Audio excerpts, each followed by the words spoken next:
Good morning everyone. स्वागत है आपका बायो क्लास में। हमने स्टार्ट किया था क्लास 10 चैप्टर 5 लाइफ प्रोसेस, है ना। पिछले क्लास में हमने डिस्कस किया था मूवमेंट पर हमने क्या था, लास्ट खत्म किया था कि मॉलिक्यूलर मूवमेंट जो है वो शुरुआत है और वो इसेंशियल क्राइटेरिया है ऑफ वेव लाइफ। आज हम स्टार्ट करेंगे वो जो हमारा इंट्रोडक्शन था, आज चैप्टर स्टार्ट होता है। पहला क्वेश्चन है what are life process. Actually life process है क्या। तो जैसा हमने कहा है कि जितने भी लिविंग ऑर्गेनिज्म हैं वो सब उनमें बहुत सारे क्राइटेरिया होने चाहिए। तो the maintenance function of living organisms must go on even when they are not doing any particular functions like sitting और स्लीप। इसका मतलब ये है कि जितने भी लिविंग ऑर्गेनिज्म हैं, जैसा कि हमने पिछले क्लास में कहा कि उनके बॉडी के अंदर मॉलिक्यूलर मूवमेंट होते रहते हैं, कुछ ना कुछ फंक्शंस होते रहता है। जनरली किसी भी लिविंग ऑर्गेनिज्म को लिविंग रहने के लिए ना बहुत सारे फंक्शंस करते रहने पड़ते या होते रहता है उनकी बॉडी के अंदर। नॉर्मली अगर हम देखें जैसे सांस लेना, खाना खाना, ये लिविंग ऑर्गेनिज्म करते हैं।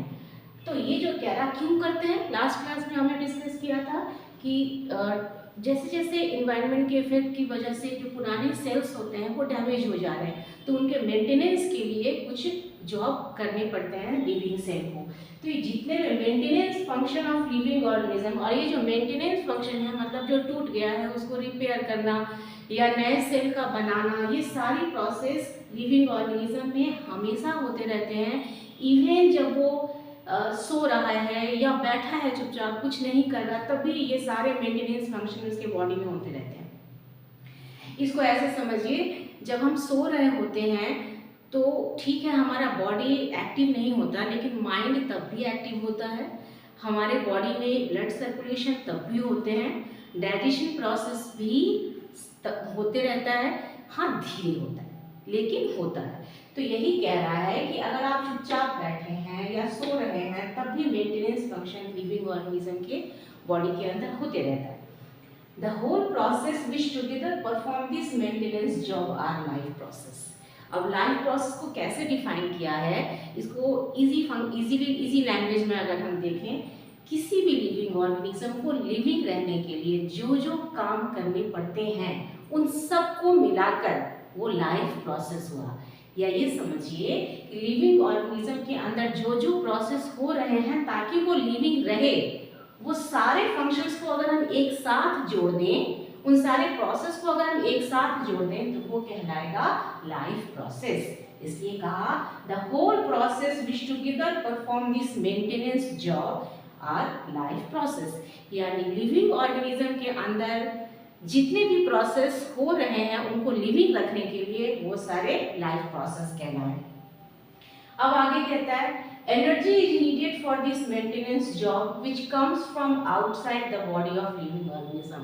मतलब यहाँ तक हमने समझा कि किसी भी लिविंग ऑर्गेनिज्म को लिविंग रहने के लिए बहुत सारे फंक्शंस करने पड़ रहे हैं, उन सारे फंक्शंस बॉडी हो रहे हैं, अपने आप भी हो रहे हैं, तो वो सारे फंक्शंस को टुगेदर हम लाइफ प्रोसेस कहते हैं। इजी लैंग्वेज में हम कहते हैं जैसे सांस लेना, खाना, तो वो सारी चीज़ें जो है हम एक एक करके पढ़ेंगे, वो सभी लाइफ प्रोसेस है। यानी कि जैसे सांस लेना जरूरी है, खाना खाना जरूरी है, इसके बिना तो हम जिंदा रह नहीं पाएंगे, तो वो सभी मिलके लाइफ प्रोसेस कहलाएंगे। सिर्फ सांस लेना या खाना ही नहीं, बहुत सारे फंक्शंस बॉडी के अंदर होते रहते हैं जिनके बिना हम लिविंग रह ही नहीं पाएंगे, तो वो सारे प्रोसेस मिलकर लाइफ प्रोसेस कहलाते हैं। अब कह रहा है कि ये जो मेंटेनेंस जॉब है इसको करने के लिए भी एनर्जी की जरूरत पड़ती है ना। ये जो लाइफ प्रोसेस जितने बॉडी के अंदर हो रहे हैं इन सबको पूरा करने के लिए भी एनर्जी की जरूरत है, ठीक है। तो energy is needed for this maintenance job. ये एनर्जी आएगा कहाँ से, which comes from outside the body of living organism. ये हमारे लिविंग ऑर्गेनिज्म, जितने भी लिविंग ऑर्गेनिज्म है इनको बाहर से एनर्जी प्रोवाइड होती है। तो अब यहाँ पर ये समझें कि which comes from outside the body of living organism, अगर हम अपने ह्यूमन बीइंग और एनिमल्स की बात करें तो हमको एनर्जी कहाँ से मिलता है, खाना से। जितने भी खाना जो भी खाना खाते हैं हम, तब तो हमको एनर्जी होता है ना। हम अगर खाना छोड़ दें तो धीरे धीरे हम इनएक्टिव होने लगते हैं। जितना काम हम खाते पीते स्वस्थ रह के कर पाएंगे, अगर हम फास्टिंग में रह जाएं या खाना छोड़ दें तो उतना काम हम कर पाएंगे क्या? धीरे धीरे हम स्लो डाउन होते जाएंगे, फिर हम चलना फिरना भी बंद करेंगे, फिर हम बेड में लेट जाएंगे। तो जो भी काम मेरे बॉडी, सिर्फ बाहर जो काम दिख रहा है वही बंद नहीं होगा, शरीर के अंदर के फंक्शंस भी स्लो डाउन हो जाएंगे अगर हमको बाहर से फूड के रूप में एनर्जी ना मिले तो यही कह रहा है कि जितने भी लाइफ प्रोसेस हैं उनको होने के लिए भी एनर्जी की जरूरत पड़ती है। इसका मतलब कि जब हम सो रहे हैं तब भी हमको एनर्जी की जरूरत है, जब हम चुपचाप बैठे हैं तब भी जरूरत है। कम है सोते समय बैठते समय, लेकिन जरूरत होती है। तो ये जो लाइफ प्रोसेस को करने में एनर्जी की जरूरत पड़ती है, और ये एनर्जी हमको आउटसाइड से मिलता है। हम लिविंग ऑर्गेनिज्म को कैसे मिलता है? फूड से, क्योंकि हम तो अपने शरीर में फूड खुद से बना नहीं सकते ना, जैसे प्लांट्स बनाते हैं। प्लांट्स फोटोसिंथेसिस के थ्रू अपना भोजन स्वयं बना लेते हैं और इस फॉर्म में बनाते हैं कि वो डाइजेस्ट भी कर सके उसको आराम से। लेकिन हम तो अपना भोजन स्वयं तो बना नहीं पाते अपने बॉडी में, हमको बाहर से सोर्स की जरूरत पड़ती है, जिसे हम कहते हैं क्या? फूड। तो फूड से हमें एनर्जी मिलती है, और ये फूड हम कहाँ से लेते हैं? बाहर से, ठीक है, which comes from outside the body of living organism, ठीक है। तो फूड वो हमें एनर्जी प्रोवाइड करता है।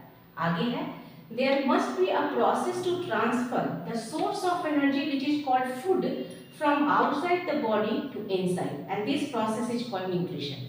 अब इस लाइन को समझने के लिए ये समझिए कि जो भी, जैसे फूड, बाहर का जो भी फूड है, जैसे हमने वेजिटेबल्स लिया, फ्रूट्स लिया, अनाज लिया, वो जिस फॉर्म में है ना उस फॉर्म में हम डाइजेस्ट नहीं कर सकते। उसको हम अपने शरीर में हमें तोड़ना पड़ता है, इस फॉर्म में लाना पड़ता है कि मेरा सेल उसको डाइजेस्ट कर सके, यानी मेरा सेल उससे एनर्जी पा सके। इसके लिए उसको इस फॉर्म में तोड़ना पड़ेगा कि हमारा सेल उसको एब्जॉर्ब कर सके। जब तक एब्जॉर्ब नहीं करेगा हमें एनर्जी नहीं मिलेगी। तो वो ये कह रहा है कि बाहर से जो transfer the source of energy, यानी फूड जो मैंने अपने बॉडी में डाला उसको इस फॉर्म में चेंज करना ताकि हमारा सेल उसको इजीली एब्जॉर्ब कर सके, उसको कहते हैं हम न्यूट्रिशन। न्यूट्रिशन क्या है?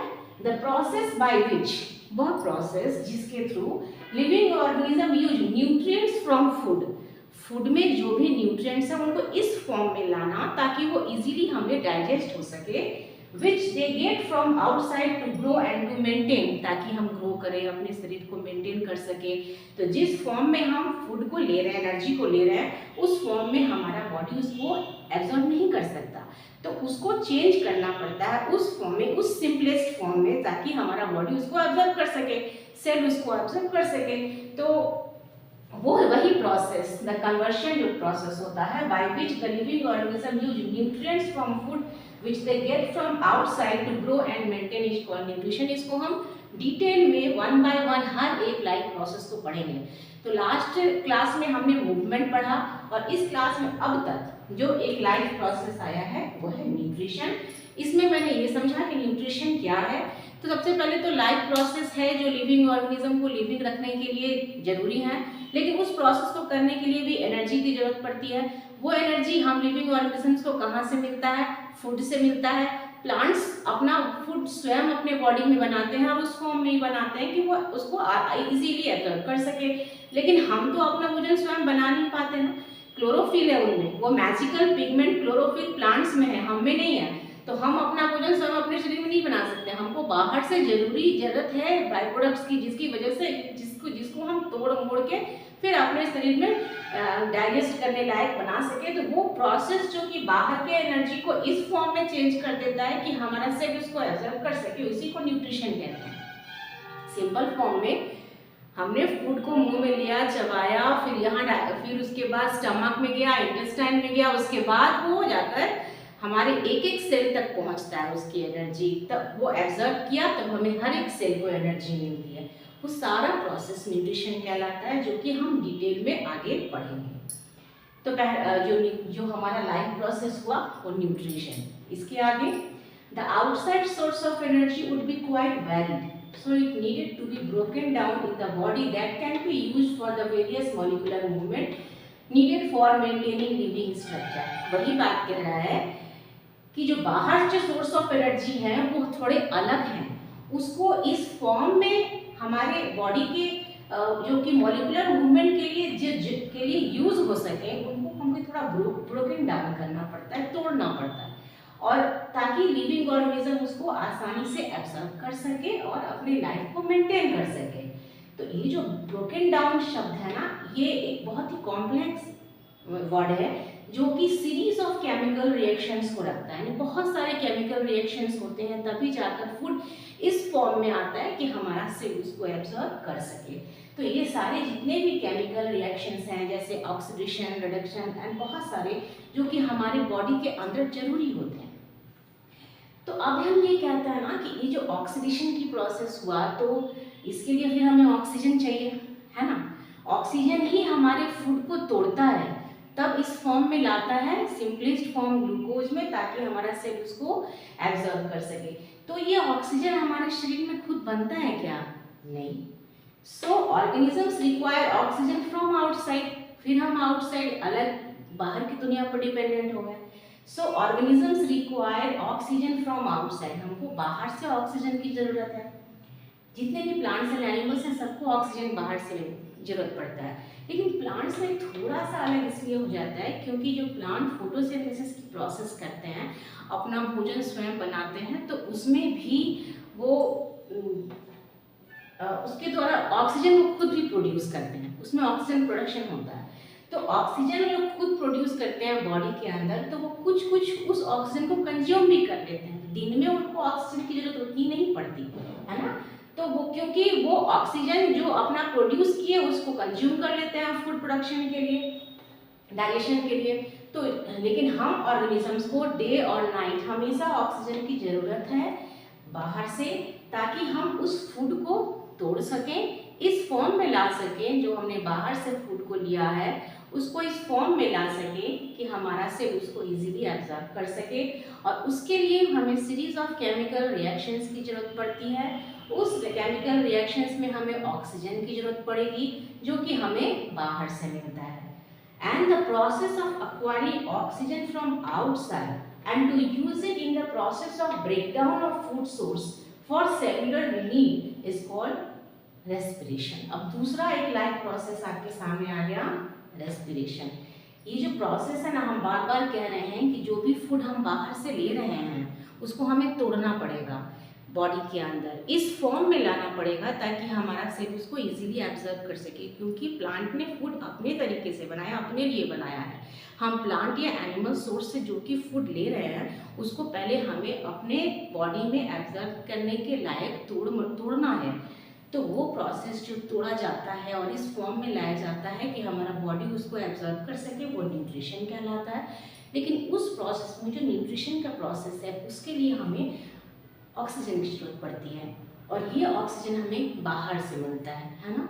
जो एनवायरनमेंट में ऑक्सीजन है वो ऑक्सीजन हम लेते हैं और फूड को हम तोड़ते हैं, ठीक है। तो the process of acquiring oxygen, oxygen की जो हमें जरूरत पड़ती है बाहर से, जो हम ऑक्सीजन ले रहे हैं, क्यों? टू यूज इट, और इस ऑक्सीजन को हम यूज कर रहे हैं किसके लिए? इन the process of breakdown of food. और जो फूड हमने अपने बॉडी के अंदर लिया है, फूड लिया बाहर से, ऑक्सीजन भी बाहर से, अब ये दोनों मिलकर जो एनर्जी प्रोड्यूस करेंगे ग्लूकोज, उसी ग्लूकोज को हमारा सेल एब्जॉर्ब करेगा और एनर्जी प्रोड्यूस करेगा। तो इसमें दो चीज़ आया, एक न्यूट्रिशन जिसमें उस फूड को तोड़ा जाएगा, लेकिन फूड को तोड़ने के लिए ऑक्सीजन की जरूरत पड़ती है, जो ऑक्सीजन हम बाहर से लेंगे। तो फूड को तोड़ने का प्रोसेस न्यूट्रिशन कहलाया, और बाहर से ऑक्सीजन लेकर फूड को तोड़ने के लिए जिस बाहर से ऑक्सीजन की जरूरत पड़ रही है उसको लेने के प्रोसेस को हम कहते हैं रेस्पिरेशन। तो यहाँ पर अब तक में हमने दो लाइफ प्रोसेस देखा, न्यूट्रिशन और रेस्पिरेशन, लेकिन इसको हम डिटेल में फिर पढ़ेंगे। इसके अलावा और भी चीज़ें हैं जो कि वाटर लाइफ प्रोसेस में भी आएंगे, जो कि हम नेक्स्ट वीडियो में कवर करेंगे। आज के लिए इतना ही। यूज़फुल लगे तो ज़रूर क्लास 10 के स्टूडेंट को शेयर कीजिए, और मेरे पिछले वीडियो को आप सबने बहुत सराहा है, उसके लिए बहुत मैं थैंक यू बोलूँगी। नेक्स्ट वीडियो में मैं फिर से इसके आगे के टॉपिक को कवर करेंगे।